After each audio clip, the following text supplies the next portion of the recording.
Hey, what's up, everybody? Welcome back to Kickin' Bass TV. In our last video, we talked about our top 5 early spring bass baits. Today is all about how to catch those early spring bass. We'll show you how to break down your body of water, where those bass are going to be moving to, and hopefully help you guys catch more fish this time of year. So do me a favor, hit that subscribe button down below, and let's go.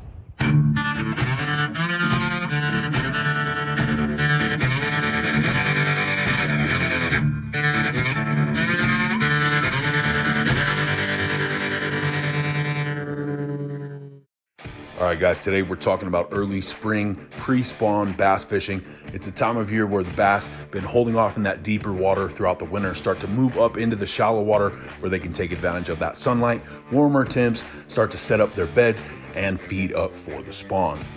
Knowing the type of fishery you're on is important when it comes to determining how your bass are moving this time of year. If you're on a highland reservoir, tend to be in more mountainous regions, have more fingers, coves, inlets, and offshoots like you see here. Also, the overall length of the dam tends to be shorter than that of the dam on a lowland reservoir, which usually means steeper drop-offs, deeper, rockier water, less vegetation, which means bass tend to accumulate in areas where they can locate offshore rock pile, ledges, drop-off points, humps, and other anomalies. On the lowland reservoir, these tend to be in areas with flatter terrain. The overall length of the dam tend to be a lot longer than that of the dam on a highland reservoir. Also have more natural vegetation, grass, timber, other structure for those bass to find cover, meaning you have more likelihood of catching bass in the shallow water throughout the year than you do fishing the highland res. When it comes to your natural bodies of water, your smaller lakes or ponds, less water to cover here, but just as important to have an understanding of the depth and contour of these waters, and also take into account that they may be more pressured, be shallower water, less surface area, meaning certain baits and techniques are not going to be as effective here as others.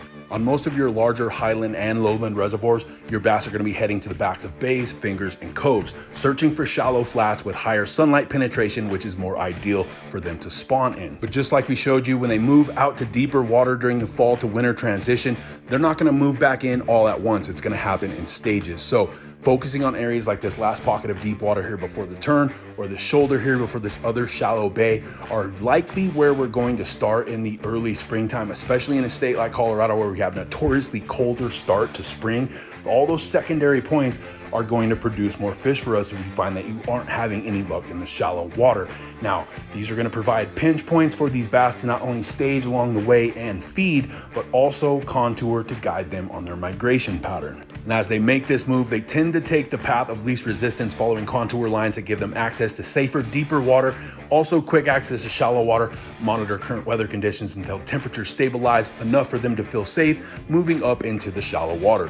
When it comes to smaller lakes and ponds, a couple of key factors. Number one, early sun exposure. Those bass are going to move into those shallow areas where that first sunlight hits to warm up for the day. They're also going to be taking advantage of those shallow flats to feed and to set up their beds. So all of these things are key. Today we're going to be fishing a smaller local lake, a relatively featureless body of water, pretty cut and dry for the most part.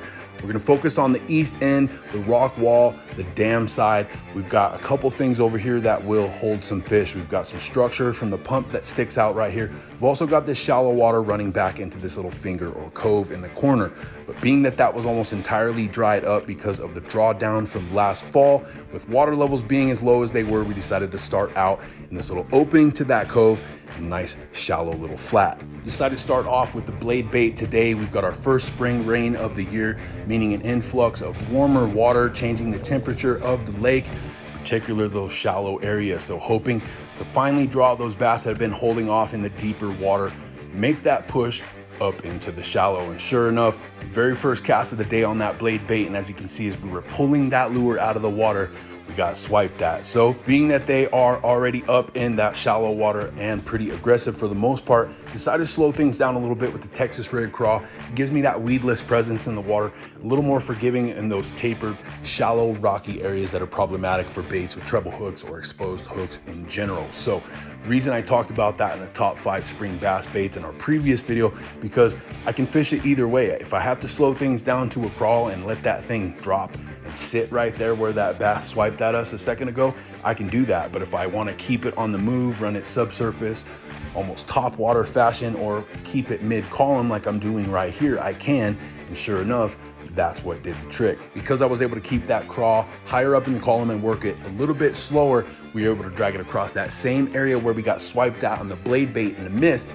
This time we got them. So definitely an effective bait to toss during the pre-spawn, and the fact that we're throwing that bold red is all more beneficial because, as we've discussed before, the anatomy of the cones and the bass eye has them seeing red and green more than any other color in the spectrum. With that, we had our first bass of the morning. That tells me that that new rain has finally gotten those bass that were a little standoffish, holding off in the deeper water, to finally commit, making that final push up into the shallows, and they are plenty aggressive. So we switched it up again, this time to the red lipless. This is another favorite of mine we talked about in last week's video, top 5 spring baits. This is my number 1.